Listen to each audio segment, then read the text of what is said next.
understand that when you're coming into our front counter looking for a hose, you're down. And so we do everything in our power to make sure that when you come in here, we take good care of you. My name is Landon Braxton, parts manager, and we are standing here at their parts department's hose room.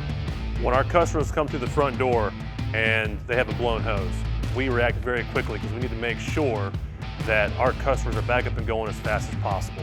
Whether it is a hose off of a John Deere, a Takeuchi, obviously even a Caterpillar, we stock everything and have what we need here to build those hoses and get our customers back up and going as fast as possible. Anytime our customers come in and we don't have a fitting in stock to make their hose today, we have options to be able to get that fitting overnight and get them up and going the very next day.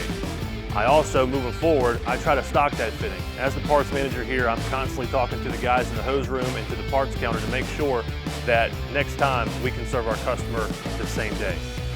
Not only do we offer hose coverage during normal business hours, but also into the evening hours when those emergencies take place, and we can still serve our customers.